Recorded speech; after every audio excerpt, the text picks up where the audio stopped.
Are we live? Yes, ma'am. So hello everyone, good morning, good afternoon, good evening from wherever you are right now. A warm welcome to day 2 of the 3rd International Conference and POP Festival for Youth-Led Climate Action 2021.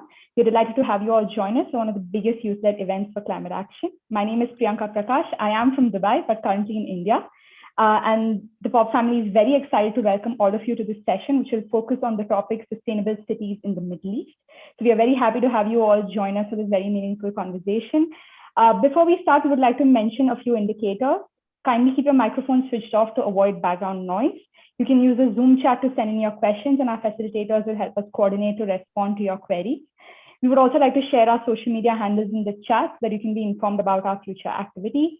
We will also be sharing some hashtags that you can use if you are posting in your personal account. And we'll be sharing link to the POP page if you're interested to work with us in the future. And we'll be also sharing a link to the special workshops that are being organized by the POP partners during the course of this festival. We really hope that you all can join us for the course of the next 5 days of this festival, and we hope to see you all in each of the sessions.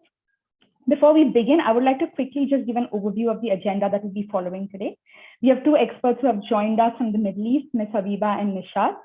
We will begin the session with a keynote address from both the experts, after which we are joined by the students and teachers of Springdales School, Dubai, who will be having a town hall session with the experts. They will be putting forward their questions and their thoughts to learn more about sustainability, environment, and the climate situation in the Middle East. Since we are still waiting for Neeshad to join us, I will then open the session with Ms. Habiba, if that's all right. So just to give an overview of the topic that we are focusing on today, at a time when environment conservation has taken the front seat in every discussion table, is it possible to ensure rapid urbanization and modernization while also ensuring a positive and sustainable impact on the planet? That's the area that we'll be focusing on today. With that, I would like to introduce our very first speaker. It's my honor to be reading out her profile because it's truly such an inspiration and incredible profile to read out. Ms. Habiba Al-Marashi is a co-founder and chairperson of Emirates Environmental Group. EEG is a pioneering non-government organization established in the United Arab Emirates in 1991. She single-handedly established the Arabia CSR network in 2004 as the MENA region's pioneering and only multi-stakeholder platform with local and multinational entities. Under her leadership, both organizations achieved tremendous success and repute, emerging as preferred partners across sectors. She guided EEG to become the first environmental NGO in the world to receive an ISO 14001 certification. She also co-founded the Emirates Green Building Council in 2006 and serves as its treasurer and board member. Ms. Habiba has been actively associated in leadership roles in global bodies such as UN Global Compact, UNEP, Global Reporting Initiative Stakeholder Council, World Green Building Council, a member of the advisory committee of the De Nostre Veritas Certification Advisory Board for the Middle East. She's currently a vice chair of the Global Urban Development and Patronage Committee of My Climate. More recently, Ms. Habiba has been selected to come on board as a member of a high-level global investors for Sustainable Development Alliance at the invitation of the UN Secretary General. GISD Alliance was formed in 2019 to unlock impediments and promote solutions for mobilizing long-term private investment for sustainable development. Ms. Habiba also serves as a member of the advisory board for several academic institutions.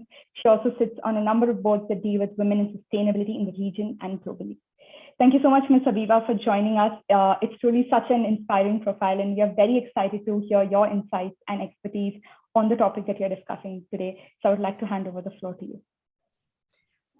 Thank you very much, Priyanka. And thank you very much for the organizers of the 3rd International Conference and POP Festival, Dr. Ash. Thank you very much. It's a pleasure to be involved with you and to join this event. Actually, this morning we were in another beautiful program. We were celebrating World Environment Day. That was through our Emirates Recycling Awards. It's a celebratory platform, so we always celebrate it. It's been 24 years that we are celebrating World Environment Day by recognizing the champions of recycling in the UAE. And through this platform, we have managed to divert millions of kilos of recyclable materials from the landfills into the proper recycling factories. So today was the awarding ceremony of companies, of schools, of families, students who have been actively involved, and everyone was recognized. Many companies come on board to support this with proper gifts, laptops, screen tops, tickets, airline tickets, hotels, vouchers, hampers, you name it. We worked hard for quite a few months to be able to really reward the champions in a befitting manner. So it's a beautiful process, and it energizes, I think, everybody who gets involved in there. So the topic that you have put on the table is a very important topic, and I think it's a very timely topic as well. So the question, I understand, was, can urbanization and sustainable development go hand in hand? They can, and actually they should. When you look at sustainability concepts in the built environment in urbanization, you can find that it has gained traction and interest, particularly in the last 10 to 15 years.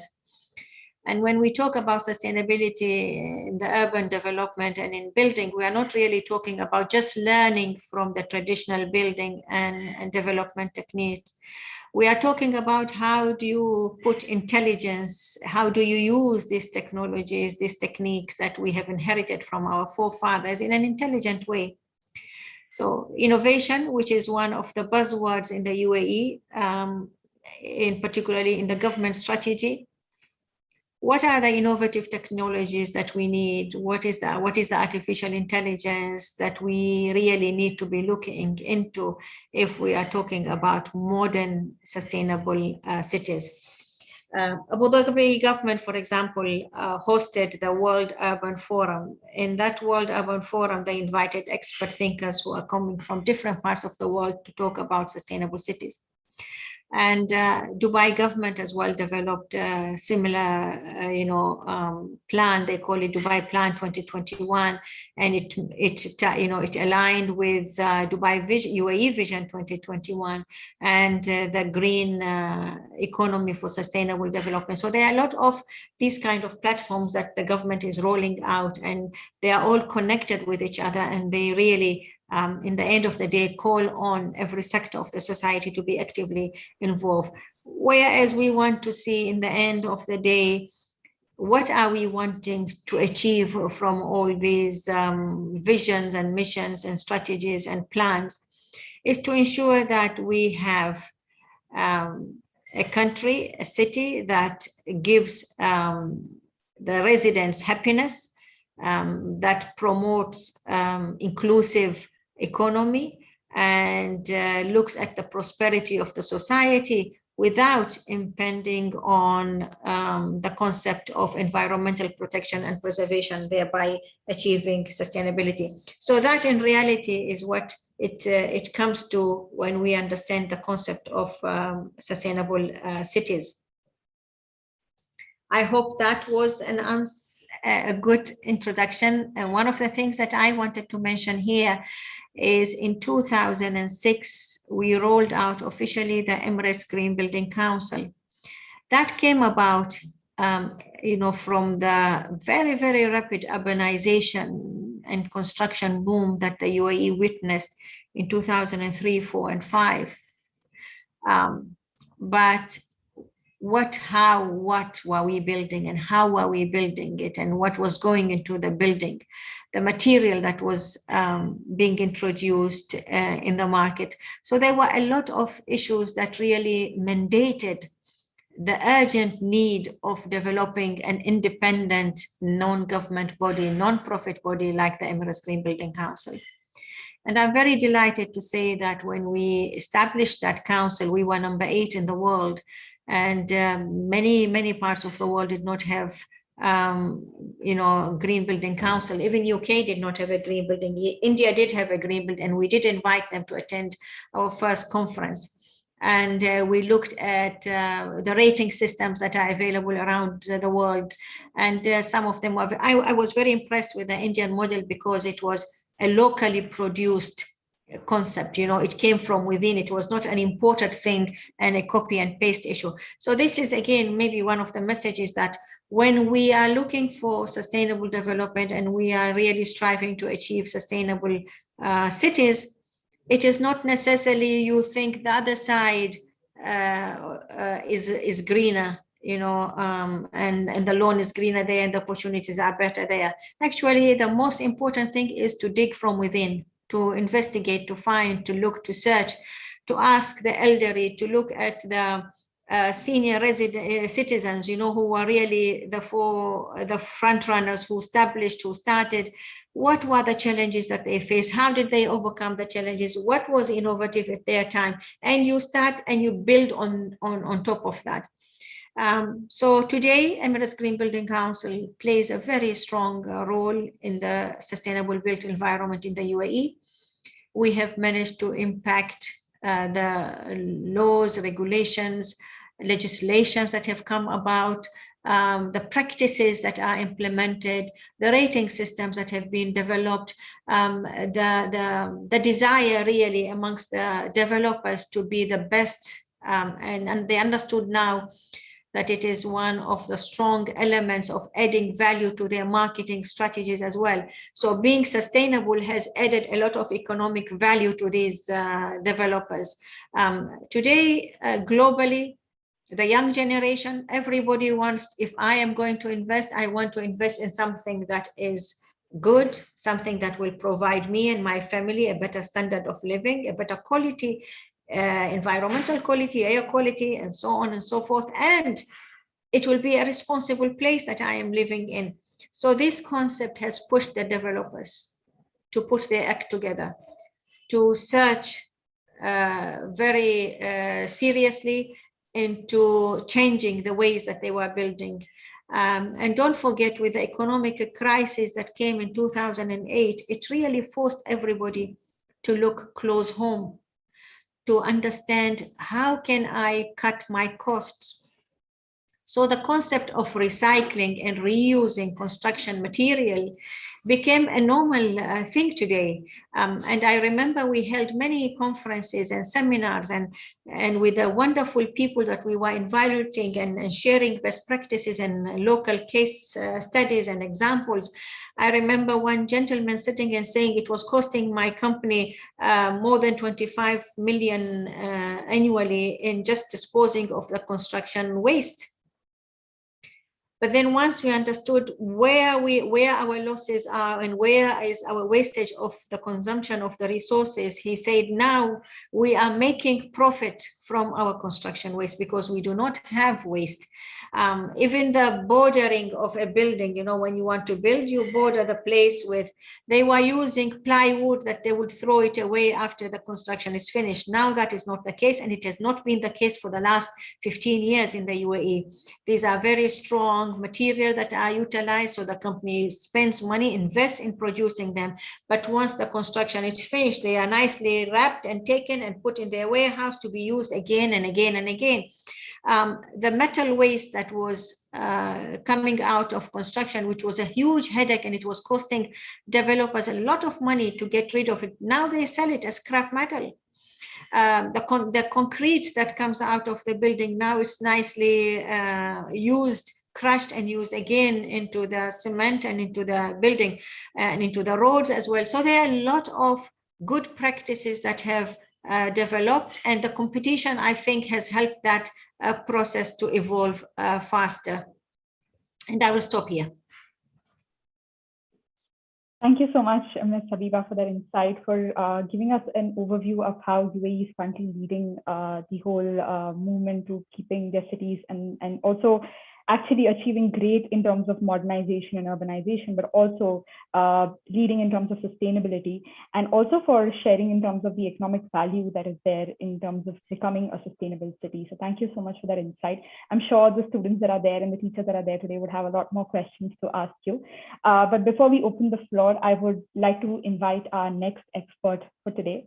Once again, my complete honor to be inviting the next expert to take the floor. Mr. Neeshad Shafi is the founder and executive director at Arab Youth Climate Movement Qatar. In this role, he manages the strategic management and executive direction of all programs and activities of AYCM Qatar. Neeshad works closely with the team and partners of AYCM to secure increased support for initiatives in Qatar and around the world. He commits time to tell AYCM's story and believes is critical in understanding the importance of AYCM Qatar's mission and vision. In March 2019, Neeshad was named in the Apolitical list of the 100 most influential people in climate policy. He has written numerous articles on the role of youth in nonprofit organizations, and he's a frequent speaker at professional conferences. He sits on World Economic Forum's Global Shapers Steering Committee for Climate Action, Steering Committee Chair at Coalition Wild, and is also a founding member of the Climate Action Network Arab World. He holds a master's degree in environmental engineering and a Bachelor of Science in bioengineering. Thank you so much, Neeshad, for joining us. We're so honored to have you be with us today to discuss this very important topic. I would like to hand over the floor to you to just give us some insights and also to share your expertise. Thank you, Priyanka. It's a great honor to be here. Thank you, Ash, for the invitation. It's a great honor. Also a great honor to know your father, late Pachori, who I had the honor to invite here. We were together here for 3 days. And it was one of the greatest events we hosted here with one of the highest public participation, including the Minister of Environment himself, attended the summit where Mr. Late Pachori, who attended here in Doha, in one of our strategic initiative called Earth Talks. So my greatest love and affection to you, Ash, and your family. And thank you, everybody. Likewise. And this is a great honor. I mean, I'm sure you as his legacy would take up the work, and especially youth community who he was always passionate about supporting. And I hope it continued the same way in the coming days and years. So, well, you put me in a very difficult question to answer, given the fact how sustainable cities can change or bring up the change in the Middle East as such. Given the fact, Middle East and North Africa region has emerged from the backdrop of very harsh environmental conditions, very scarce natural resources, and limited arable lands. It is historically distinct from any other region like Europe or Asia, where arable lands are very huge. You have farms, you have huge cattle field, etc. But this didn't stop them from emerging. Ever since the oil and gas era came in late in 1950s, the region transformed itself to the ultra-modern cities, which you see these days, more glittering. Sometimes people call this as a concrete jungle. And the urbanization was huge. The last demographic people moved in, especially young people, of course, for job and better life opportunity, etc. over the time. This was a huge transformation for the region. And sometimes one of the Egyptian psychologists used to say this was an urbanization without urbanism, because it was just in a blink of eye. The urbanism was like flowing around. All the cities were filled. Number of buildings came up. Huge settlement came up. So it was from a large transformation from nomadic life to what we see the ultra-modern lifestyle, which you find in most of the cities here in the Middle East. I would emphasize more in the Middle East, MENA countries on the Middle East, which is like the Gulf, the GCC countries like Qatar, UAE, Saudi Arabia, Kuwait, Oman, etc. So this provided a lot of opportunities.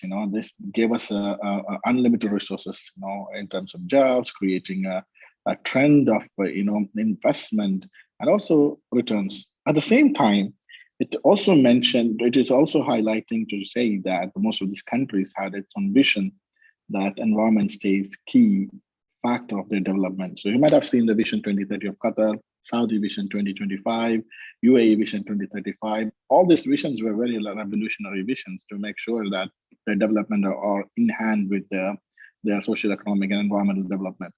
So this development gave a lot of space for growth for not only the country, but also you see most of the Gulf countries are most of the richest countries in the world. But this model wasn't replicated in many other regions, which are not very much fossil fuel based industry.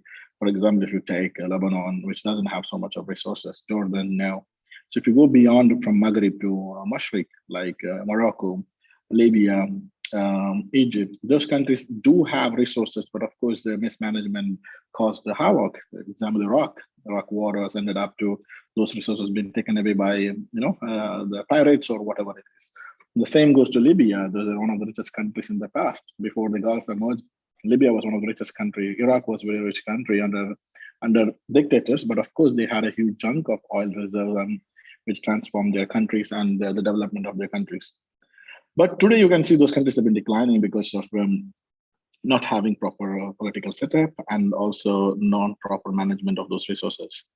So in terms of environment, I mean, MENA region's rapid urbanization over the last few decades, its total carbon emissions skyrocketed in terms of per capita, and per capita GDP also grew at the same time.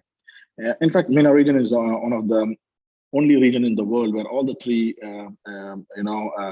race in CO2 has been always epic, not top. But fact is, the overall emissions per year is too low compared to any other countries in America or India or Brazil or other countries. So given the fact is much of the oil and gas import made this country has a higher per capita, but most are used outside the country, not for the domestic usage. So when you consider the domestic consumption, the per capita is too low, because that's the amount of CO2 consumption based on the population living in each of these countries. So over the years, in terms of buildings, the Gulf countries made sure that new infrastructure coming are following the highest standards. So, for example, if you have heard of the Masdar city in the UAE, Musharraf properties here in Doha, Kuwait Sustainable City are some of epic examples of how they use their resources in building some of the greatest green buildings in the world. So what does it provide is not only a safe environment, but also being sustainable ecosystem for human and environment interaction. What they can do in the coming ages, which is challenging because the new buildings are coming up, but the existing buildings have to be retrofitted with a system that can help reduce their existing environmental footprint. So that can also making sure that climate change impacts can be reduced. But if it is carried out in a considerable way, it not only promises that they will improve the sustainability, but also the resilience of the cities in order to take in order to meet the climate challenges, and also at the same time improving the livability and strengthen the social fabric. It is particularly crucial that MENA region, both in the cities and also in the upcoming cities, making sure that sustainable development is key part of their development will definitely help them not only mitigate their environmental impact, but also become one of the sustainable cities in the world. I'm sure the knowledge and the wisdom in these regions are very high. So I'm sure the leaders are very, very profound. And I'm sure their leadership will definitely take these countries to more sustainable cities, and not only sustainable concrete jungle, but a very livable in line with global standards, and also making sure that it is going in hand in with environmental development. So I see a very positive and optimistic future for MENA cities, but coming buildings and cities are quite fitted with all of the latest technologies, which is definitely reducing their footprint. But existing one has to be retrofitted in a larger way, and also try to have a balance between the fossil fuel industries as well as solar-based industry. So this would be quite a challenge, but that's also these challenges are always welcomed here in this part of the world. And this would be a key way forward for environmental sustainability in much of the Gulf countries and beyond in the MENA region. So yeah, this is my key understanding of what I know. I'm also a learning person. Every day I learn from others. So I keep looking to learn from everybody, what your programs. I was going through your programs and I found a lot of amazing topics and amazing speakers. I wish all you all good luck. And if you have any questions, please do reach out to me, or you can ask me today or later. Always available to answer your questions. And thank you once again for this opportunity to be here. Thank you so much, Neeshad. We will be opening floor for questions in a few minutes. If you would be able to say that is, because we understand that you have an issue with the laptop. But firstly, thank you so much for those insights. Today, I'm someone who's grown up in Dubai all my young years, and that city is a city that the world dreams to be in. So many people from across the world move. It has like a global family, because people from around the world are living in all the major cities of Middle East. And I think it's important that we get an insight as to how these cities are leading in terms of sustainability, and at the same time adapting so well to be in the forefront of modernization. And of course, we are very excited to see what happens in the coming future. It is, of course, a concern for a lot of the people around the world that whether modernization and rapid population growth can be balanced with sustainability. And it's incredible to see some of the great projects I think Qatar has, UAE has, in terms of including sustainability as a part of modern living. So I think it's wonderful for all the insights that you've shared. I would be opening the floor in a few minutes. I'm very excited to share that we have students and teachers from Springdales School, Dubai, who have joined us specifically for this session to put forward questions to our experts.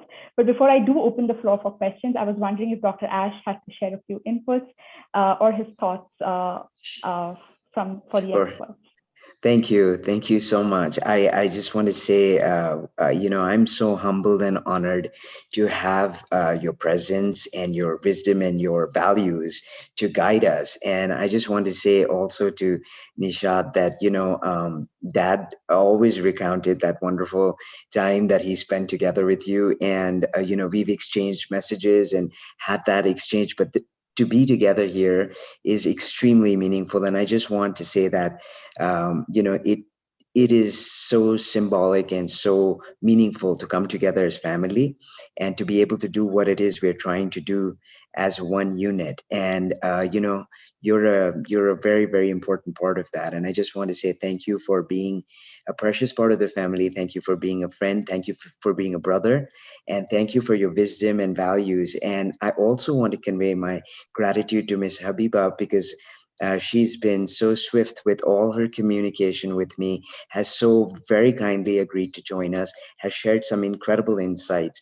And it's not everyone's good fortune to be surrounded with the with the experience, the learning, the leadership, and the light that we are surrounded by today. And, this is also a region that's very close to my heart.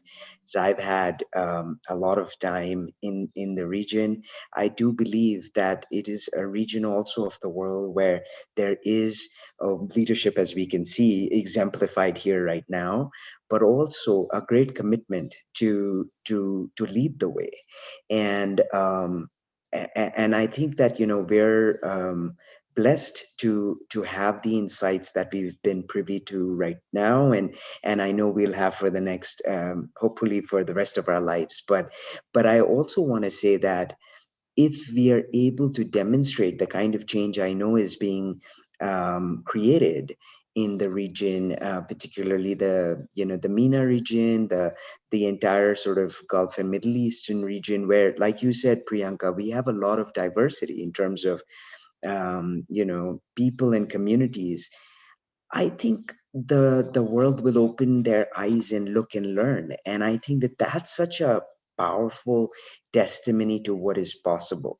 And I don't want to say it's something in the future because we have people like Ms. Habiba and Neeshad who've been doing this. They are at the forefront of this change and have been committed to at a very young age, have been recognized for it and very well deservingly. But I think that, when you have people like them as leaders and models, many will follow. And that is something that I definitely hope through the discussion we are blessed to have here today. And I thank everyone who's come together, especially several young students who I know are looking for inspiration. These are the role models that we want to not only hold in high esteem, but also be able to learn from and, to stand on their shoulders. And I just want to say thank you very, very much. And I truly mean from the depths of my heart that today this coming together for me is meaningful at levels beyond the festival. And I do hope that we will have countless and infinite opportunities to come together as the family we are. But I just want to say thank you because this to me is profoundly meaningful. And thank you for being family. God bless. Thank you. Thank you so much, Dr. Ash, for those words. And with that, I would like to open the floor for a Q&A, for a town hall session with the participants and the students and teachers of Springdales School, Dubai. So if any of you have any questions that you would like to ask the experts, we request you to use the raise hand option and we will identify you. So please go ahead, the floor is yours.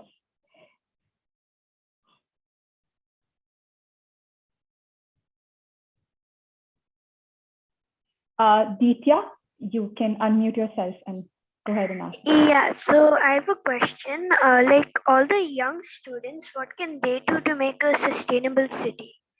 How can they help? Thank you very much, Ditya. That's a good question. How old are you? I'm 10. Very good. Are you in India or in Dubai? Dubai. In Dubai, perfect. Priyanka, you mind if I take that? Yes, please, Ms. Habiba. Okay, so you have asked the right question at the right time. On 1st of June, we rolled out the neighborhood recycling program. This is a program that we have been doing it since 2010. It targets the student community, particularly in the summer months. It starts 1st of June, it finishes 30th of September. The purpose of this program is to engage you in a meaningful way to protect the environment. And after these 3 months, we hope that it will become a part of your daily practice. It will be a culture that you will adopt it and influence your parents as well. It's a very beautiful and easy to do program. So we ask the students to collect recyclable material that we then work with the students to ensure that these materials end up in the recycling factories. We have 6 materials that we collect in the UAE, that is paper, plastic, aluminium, glass, toner, cartridges, and mobile and electronics. Why do we only collect these materials and not fabrics or wood or others? Because these are the factories, these are the materials that we have factories that will take it off our hands and recycle it in the country. And that is very important. So the student is supposed to develop a beautiful flyer so that you are engaging the student into a creativity, into designing, and takes the responsibility to distribute that flyer and talk to 20 neighbors. So you are engaging the neighbors and you are creating a community, you are creating a neighborhood. And through your work and your collaboration and your organizational skills, you will be able to mobilize the 20 families to give you the material that you want within a period of 2 weeks. So it's a competition. Once you achieve those targets, you either deliver the material to the Emirates Environmental Group or we arrange to pick it up from you. And then you have to give me a proof that you actually reached out to 20 families. So you are supposed to provide the office with an Excel sheet containing the names of 20 families, their email addresses, and their signatures on a particular date that they have actually given you the material. Why do we ask all this? Because the whole purpose of this process is to build the capacity of the student community. We do not want the parent to be doing the job for their children. So we want the students themselves to be doing that, and we need proof of that. Of course, we send a thank you letter to the families for the support that they have extended to our student. And we support our student by giving a certificate of appreciation as well as an opportunity to plant a native tree on a very particular day. So this year, the tree planting will be on 21/12/21, which is a very historic day. It's a beautiful weather and it will be planted in one of the protected areas in the country. And you yourself will do that planting. And in front of it, we will give you a placard with your name that you will place it in front of the tree that you have planted. We have worked with many sectors of the society, but this particular program is very popular with the student community. And every year, hundreds of trees are planted by the students themselves. And we have been very effective in developing a protected area for the local bees. It is in the south of Ras Al Khaimah, a wonderful, huge, thousands of hectares of land. and we plant a particular native tree, fruiting native tree there, and it has attracted millions and millions of local bees, and that place now produces honey on a commercial level. So the students experience that firsthand. They see the hives, they interact with the instructors, they plant, they see the other areas where the trees have grown, the fruits on the trees, and they get their name planted, nicely on the ground in the country with pictures, and everybody's happy. So after the conclusion of this project, we find majority of the students then continue to become members of EEG, participating actively in our different programs. We just celebrated a few months ago, the students who have finished with us 10 years, and there are quite a few of them. This is a happy moment for me personally, because I'm seeing generation after generation of students who are taking environment as a good career path for themselves, and they are practicing it while they are still in school, and they are then going to really specialize in this and graduate where the world will be their oyster, and they can choose what they want to do with their qualifications and passion for the environment. I hope I have answered your question. Yes. Thank you so much, Ms. Habiba. Just to ask you, Ms. Habiba, will the students be able to find the details for the program that you just shared on the EEG website? It will be on the website. The link with them. Yes. Okay, perfect. Yes. I will share the EEG link with them for sure. Yes. Thank you so much, Ms. Habiba. I would also like to ask if Neeshad would also respond to this question. Well, thank you, everybody. It's great to hear your initiative and the project. We have a similar project called Environmental Ambassadors of Qatar, where we also train 10 to 15 young people who are like 15 to 30 years old for 9 months. And we have been doing that for last year. This year, we got a lot of requests to have who are younger population also. We are now looking at the students as young as 12 to 15 as well. They are being very keen, and that's like you mentioned, Habiba, there's a big generational change happening ever since all this environmental issues became so profound in our everyday life. So basically, the program trains young people to be understanding the environmental causes, how they can co-create some local-based solution, and how they can be part of the solution, not just talk the talk, but walk the talk as such. So this will be done. We have been doing this last year using a web platform because our trainers couldn't travel to Doha. And we also introduced some local expert also who are into eco gardening, hydroponics, how to have home gardening, how to have use plastics to make some artcraft that can be used at home or gifts as such. So given the pandemic, we avoided any in-person training sessions, but all were provided virtually. So we look forward for this year as well. We will be graduating 15 young ambassadors, and a new one will be coming up later this year. At the same time, we have also launched a program with UNESCO, which is called the Measure Your Carbon Footprint projects, where school students would be measuring their carbon footprint and to understand how much ecological impact individually they make. So this app is rolled out with support of the Ministry of Public Health, as well as UNESCO office here in Doha. So the app is under creation, and then at the moment we have a survey-based website. In our website, you can put your values of whatever consumption, your travel, your food-based things, and also the waste generated. And this gives your individual footprint. If you ask me, why do you have to have this a calculator? There are a lot of calculators available online. Well, this calculator is very much precise to the Qatari ecosystem. The data are from Qatar. All the values which are considered for the calculations are Qatar one. Even the factor is not globalized. It is a Qatar-based factors which are considered. So the values are precise or close to real ones. So this also gives young people to understand how much individual footprint has been generated and which are the areas they can reduce. For example, if you have a footprint and it says that there is water and power, is that their maximum footprint comes out, what they can do in terms of saving water. If it is from the food waste they created, they can see what can they do with the food waste, how to reduce it, moved more or less, vegetarian and non-vegetarian mix, or completely moving to vegan, which has been quite a trend these days in the Gulf countries as such. and using private cars and try to use the public transportation.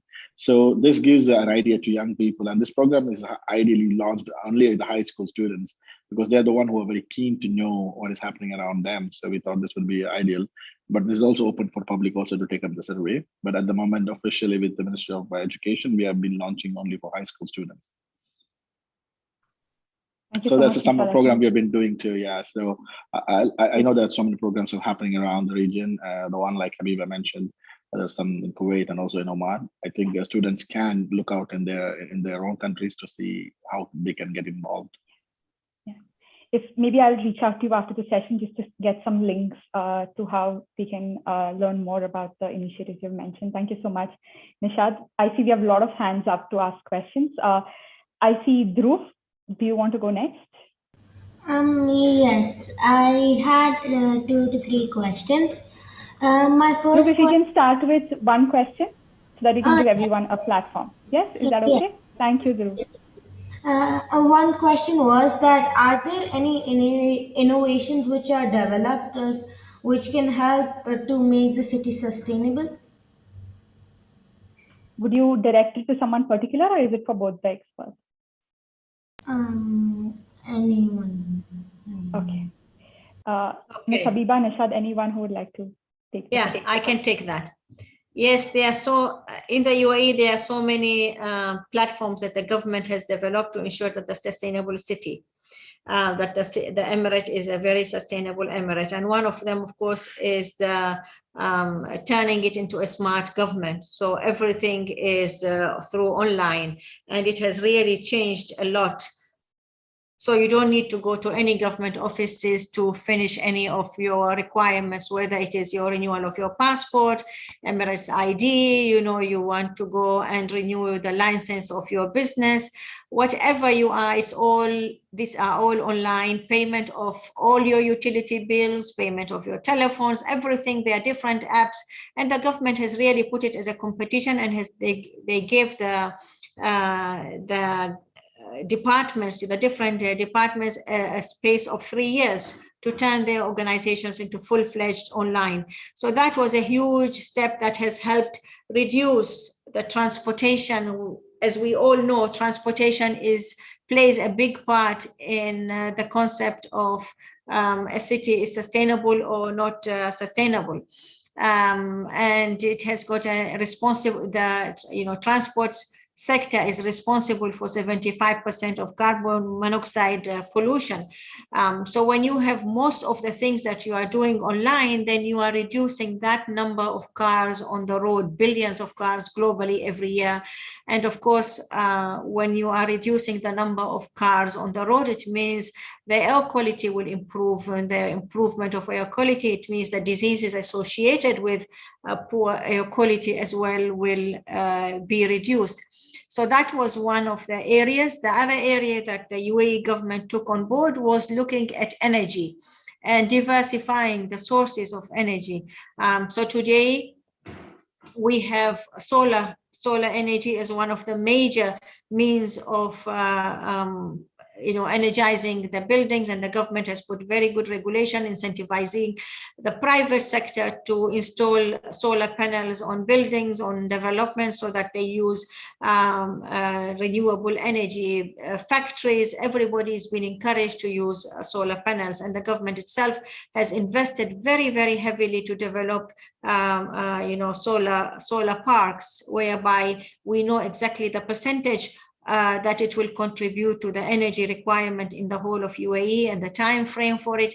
So there are very smart targets as well that has been put.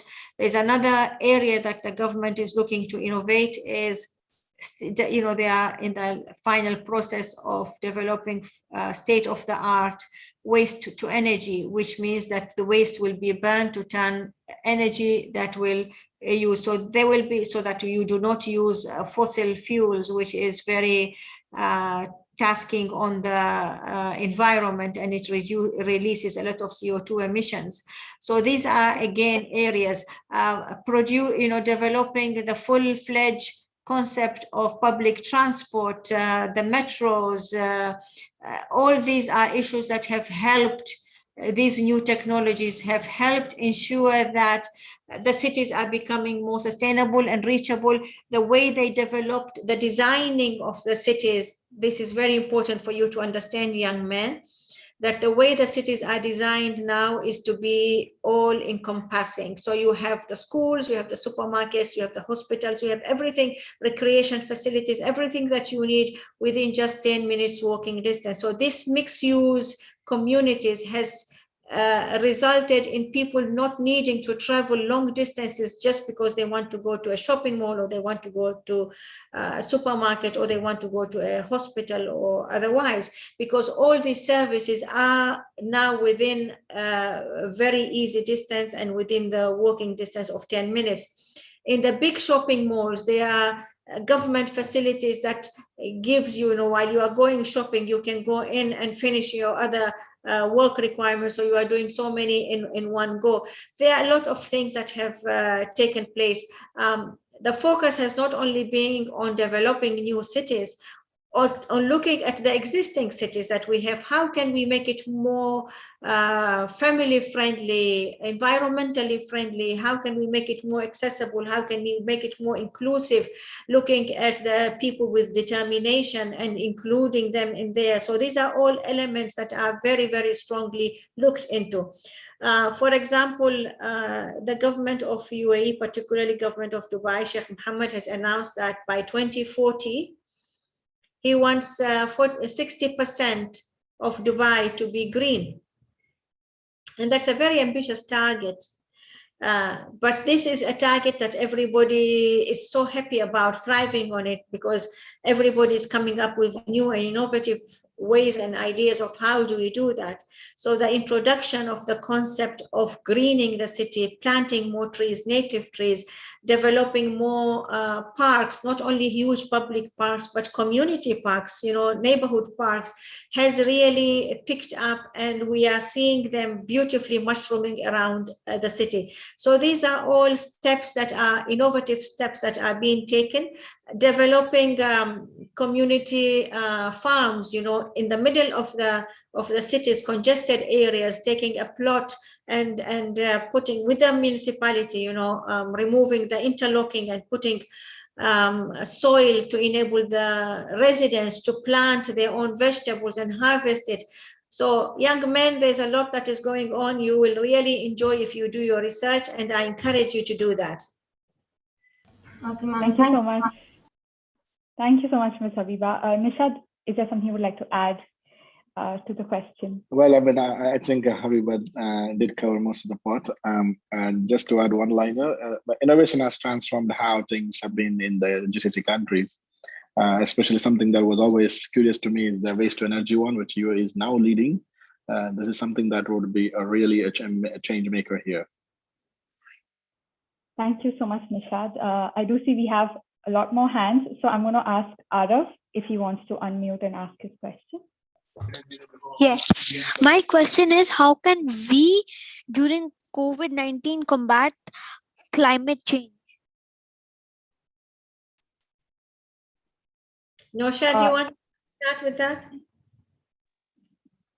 Well, if I might have heard, there have been a huge discussion about the green recovery. What does it mean is exactly what it is, what you're asking for, how we can face both the challenges of pandemic and the climate change issue at the same time. Because of course, a lot of economic issues have been happening ever since the pandemic, because of non-functioning of many of the businesses as such. So what is climate advocates and activists asking our governments is to make sure that the investment they're putting are into green stuff. That will not only help we recover from the pandemic, but also they are environment-friendly technologies, environment-friendly jobs, environment-friendly buildings. So in a way that upcoming development is in line with the environment. So not only that will help us keep healthy, but also making sure that in the future we can cooperate together to face both challenges of the current pandemic as well as the global warming as such.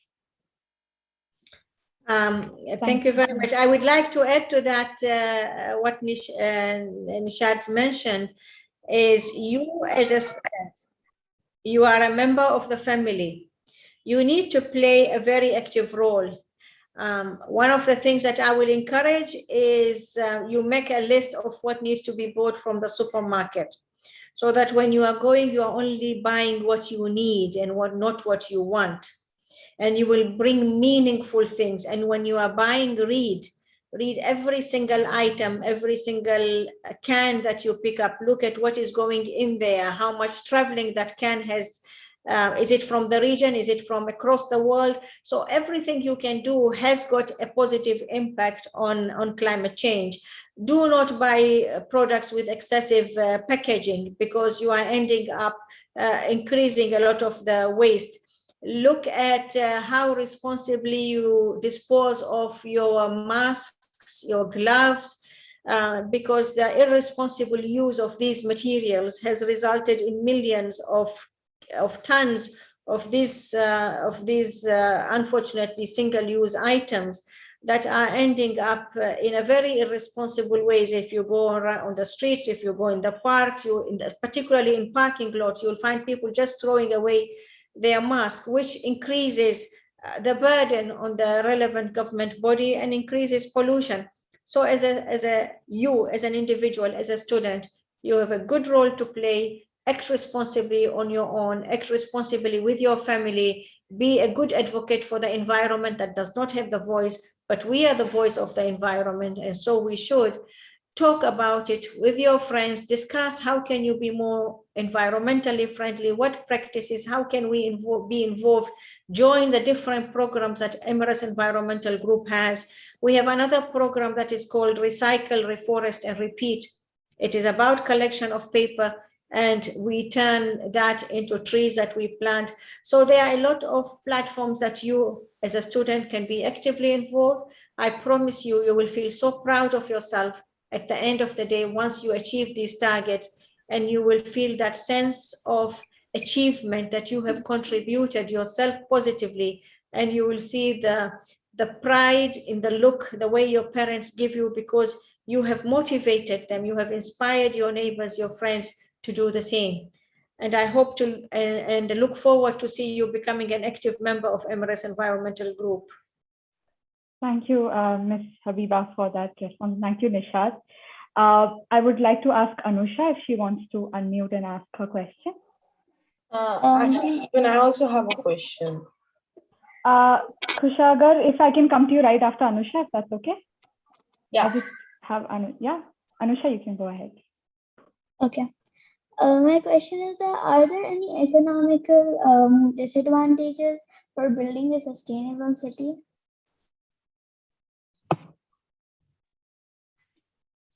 Would you like to direct it to anyone, or is it for both the experts?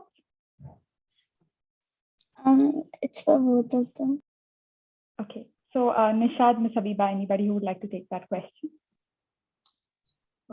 The initial investment would be high in terms of having sustainable construction, because it may cost a bit, but long-term returns are much more important than what is invested at the beginning.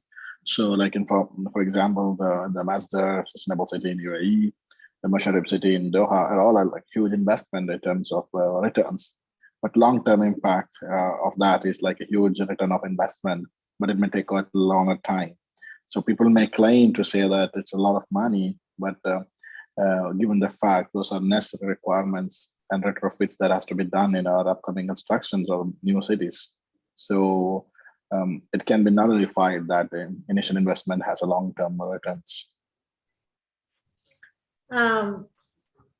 Priyanka, I would like to add here that, again, this is a myth that to build a sustainable city is more costly. This is, maybe is as a result of ignorance of the unknown, apprehension of the unknown, but it's not an extra cost. It's an investment. You initially invest. You are going to buy a car, you choose which one I want to buy, a Kia or I want to buy a BMW. So you are investing in quality in so many things. So it's the same thing when you are building a sustainable city. You have that initial investment. So sustainable cities are cities that have lowest environmental footprint. It gives you the highest quality of life. If you can put a price to a high quality of life, they use solar energy, there is no cars in these cars. And we do have, by the way, in Dubai, a wonderful city called Sustainable City. And it's a living, thriving city with more than 500 villas, and there's a good community living there. There are shops, there's a school, there's a research center, there's a early intervention center for people with determination. So it's a nice, compact city. There are buggies, if you want to move from one place, which move on electricity that is provided by the solar panels. There are so many horses in there. They have planted date palms around the city, which now gives them a product that they are harvesting, and they are selling it actually, and the return from that sale is distributed amongst the residents. There's so many features in that wonderful city. So there's a lot, and it is not more expensive. It is the quality that you are paying for, and you are investing initially. But the only drawback that I can say at the moment is the cost of renting or buying these properties in these cities is a bit high.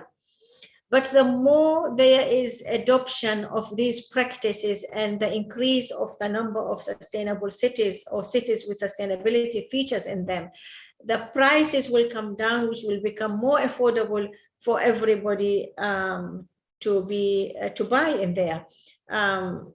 So the material, again, when you are looking at one of the requirements is that you have to get the resources, the raw material that you need have to be sourced locally. And maybe we don't get all of these materials from our local markets, and we need to import them from abroad. So there are issues that make it a bit more costly, but then you balance it with the return of the quality of life that these cities give you. Thank you so much, Ms. Habiba. Unfortunately, Neeshad had to leave because he has another meeting to attend. But Ms. Habiba had a request. There were just 2 more questions if you could stay with us for a few more minutes.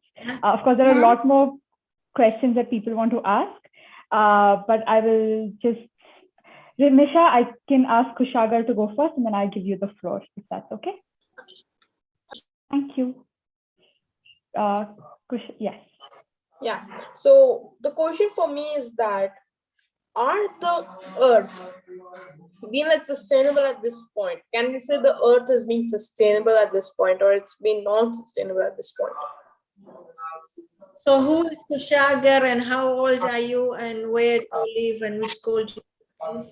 Yeah, actually, I am 15 years old. I'm living in Dubai right now, currently. So I'm from India again. Okay. So if you want to know if the planet is sustainable at the moment. Yeah. All right. So there is no black and white question to that, Kushagar. There are areas where we are doing very well, and there are areas where we are not doing very well. And it is not just a specific area. When you look at the environment, you are looking at overall comprehensive. While the standard of living have gone up, the level of illiteracy has come down, the level of child mortality has gone down, the level of malaria, tuberculosis, all of these diseases around the world have gone down. We have other things that have come up, have risen high. The biodiversity is under threat. We are losing species at a very high rate because of many reasons. We are removing the forest at a very high speed so that we can grow plants and vegetables and fruits and food, so that we can provide for the 7-point-something billion people that live this planet. So you have to look at all in all. If you look at what was happening 100 years ago and what is happening now, Our forefathers were more judicial in the way they consumed the resources. They are more conscious. They lived more humbly. They lived within their means. There was no pretensions. There was no social communication as such that we have today at the disposal. There was no modern technology. The society was not such a consumer society. People were very conscious of what they purchased, how they purchased it. The quality was an important thing. And you will find, having the same machine for 30 odd years in their homes.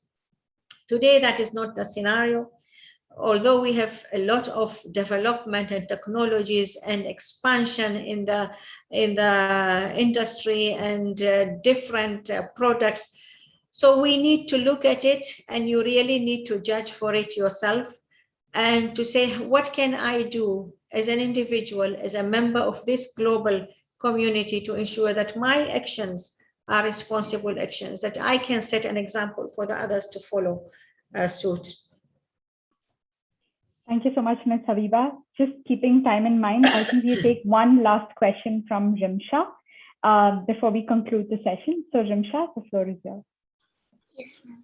So I wanted to ask that how can citizens be actively participate with the government to have more sustainable lifestyle?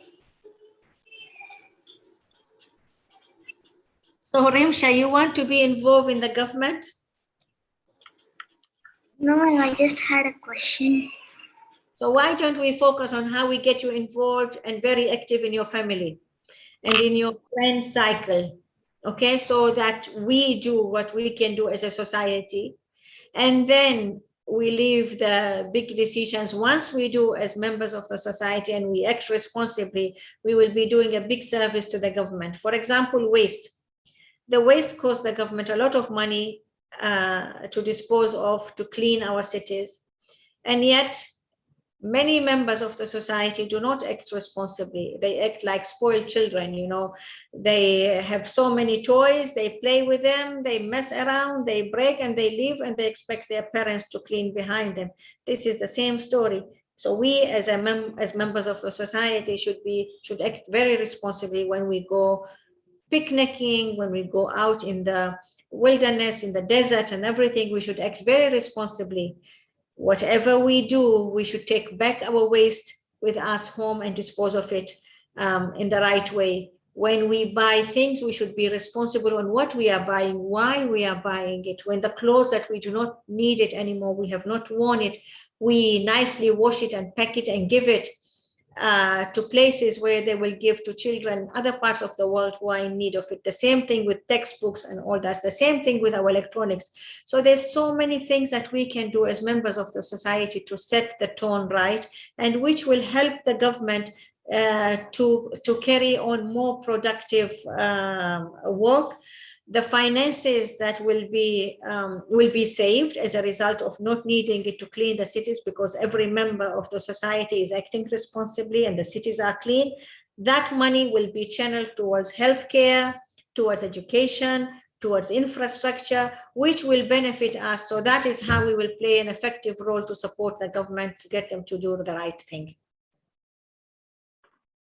Thank you so much, Ms. Habiba, firstly for allowing us to extend a bit over time. Truly, everything that has been said by you and Neeshad, of course, I think is such inspiring words, a big learning for everybody who's joined us. As I move towards the closing, and I'll ask all the experts to give the closing note, I would first like to thank Springdales School Dubai for being a part of this session and for joining us and for asking all these amazing questions. I would just like to ask Suganthi ma'am if there is anything she would like to share. She's a teacher from Springdales School, and we would like to hear her closing note before we ask Ms. Habiba and Dr. Ash to share their closing note. Suganthi ma'am, I'll hand over the floor to you. I think you're on mute, ma'am. Ma'am, you'll have to unmute.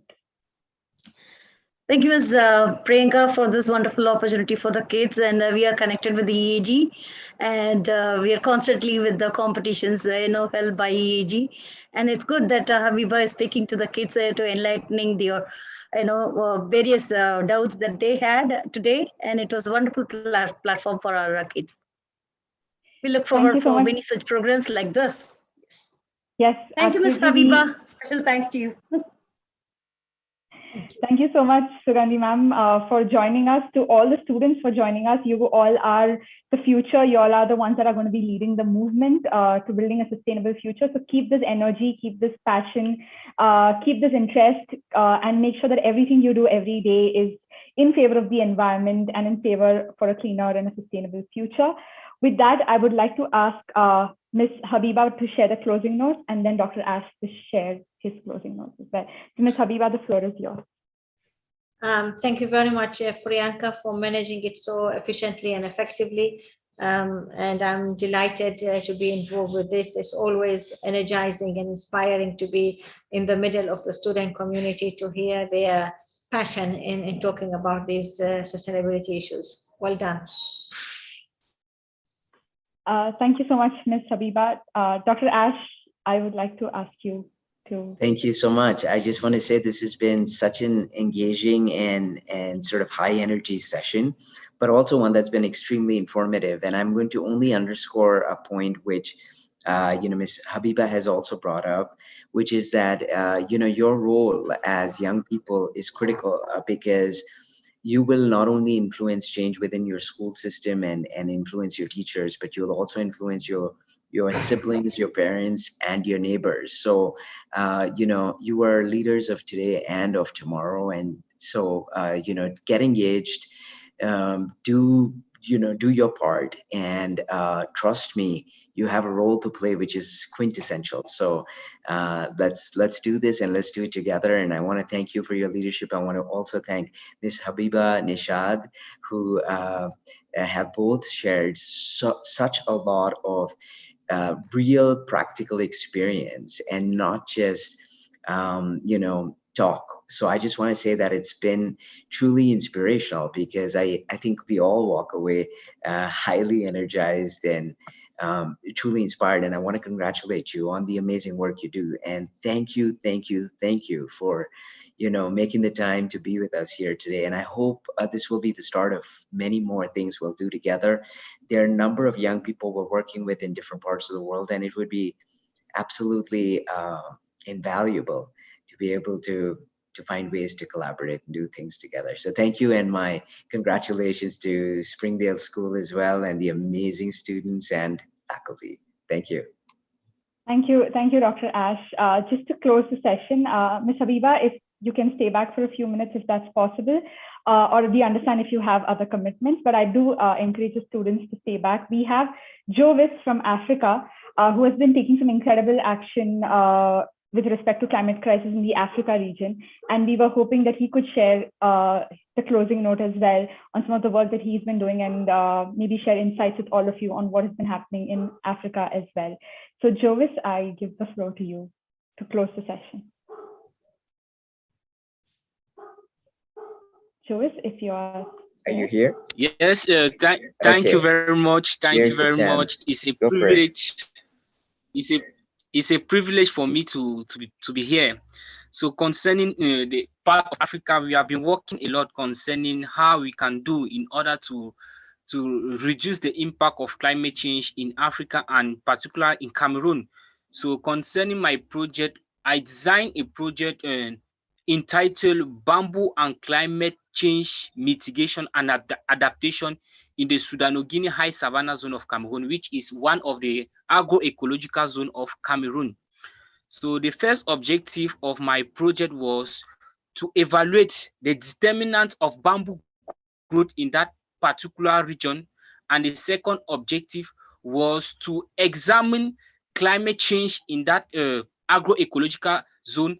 And the third objective was to examine the potential role that bamboo can play as far as climate change mitigation and adaptation is concerned. And lastly was to propose measures that could be used to include bamboo in our national determined plan to fight against climate change. So we have realized that in terms of the problem, we have realized that this high Guinea Savannah zone of Cameroon is facing the impact of climate change, like drought, reduce in rainfall quantity, and it has impact on the agricultural productivity.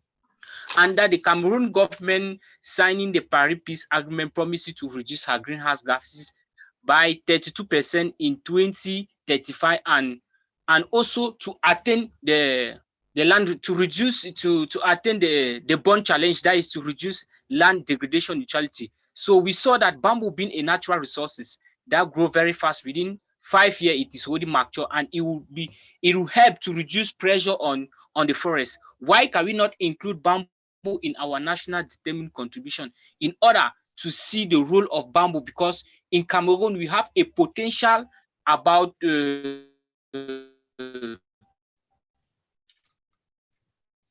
12 million hectares, but which are not valorized. So this potential that bamboo is having, that stakeholders are not yet enlightened about the bamboo resources that are existing. So on the WhatsApp group, I have some few videos that I did to present the importance of bamboo in terms of carbon stock, in terms of soil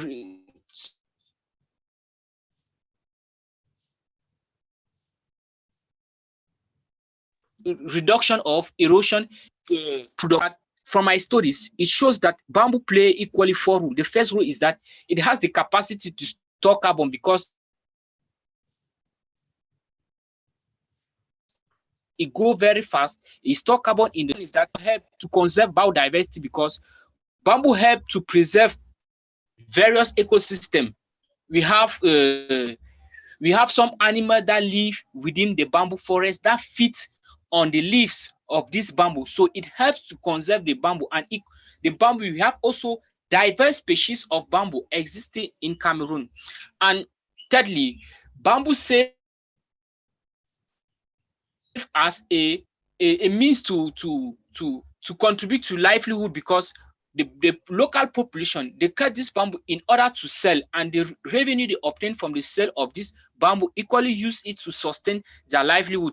On the social aspect, bamboo serve as a heritage preservation, because within this bamboo we have a lot of cultural activities. We have some traditional heritage, some traditional activities that are being conducted on within this bamboo, and this bamboo equally serve as a means for ecotourism within the local population, that people pay revenue to visit this bamboo forest, because bamboo forests preserve several ecosystems.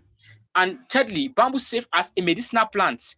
The roots of the bamboo and the leaf, some people boil it to take it as to maintain their health system. So that is in brief what my project is all about in the domain of bamboo in climate change mitigation and adaptation in the agroecological zone of the Sudano-Guinea Savannah zone of Cameroon. Thank you. Thank you so much, Jovis. I think you're doing some incredible work, and it's important that the students hear about some of the solutions that are being implemented actively by young leaders across the world. So we would really like to thank you for giving us this insight into the project you're doing. And I was wondering if Ms. Habiba or Dr. Ash had any thoughts to share before we wind up the session on Jovis's project as well. Ms. Habiba, please. Thank you. I'm fine, thank you.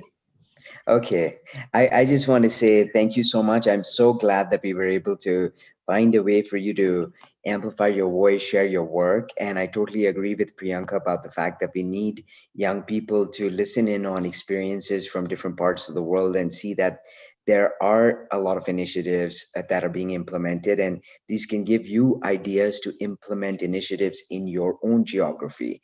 And the important thing is that you identify local solutions to local issues. But I hope that these experiences will serve as inspiration.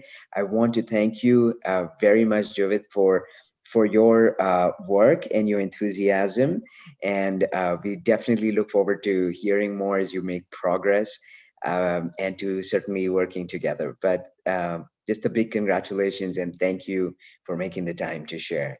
I also want to take this opportunity once again to thank Ms. Habiba. And this has been such a wonderful, memorable experience, and we hope for many more, inshallah. Yes, thank you so much, Ms. Habiba, for taking the time out, for so patiently responding to all our questions, and for giving such incredible insight on how UAE is just leading the movement to becoming sustainable and, of course, one of the most modern cities in the world. So thank you so much. We are truly honored to have your presence here with us today as a part of the POP Festival.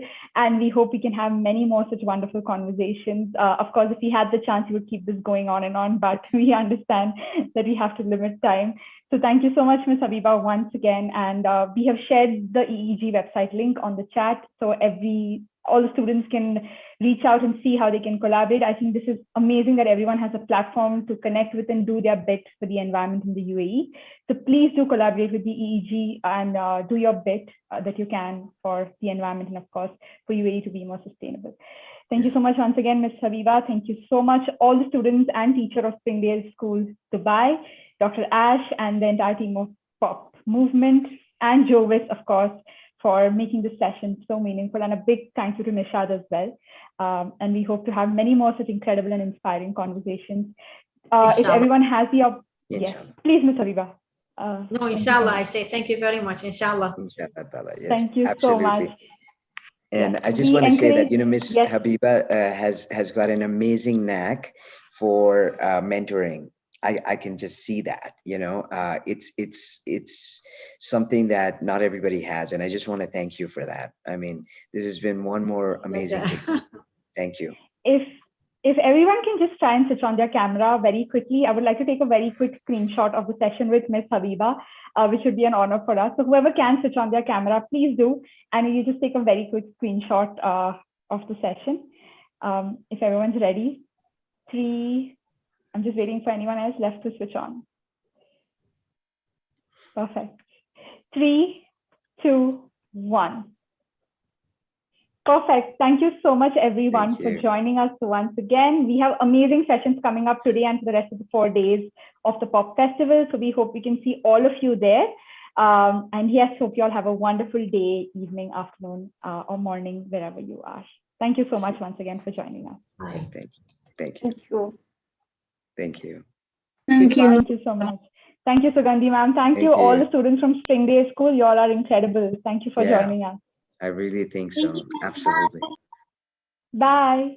Bye. Jovis, well done. Thank you. Pop Africa. Thank you, Jovis, for the wonderful presentation. Hi, Fola. Good afternoon. I think hi, Fisher. I think I kind of came in late, so I missed the section. I hope I can have like we have a session on women empowerment in 45 minutes, Fola. So you can join us for that. Yes. All right. Okay, no problem. Even for others who are here right now, in the same link, right, Komal? We have a session on women empowerment in 45 minutes. So Anusha,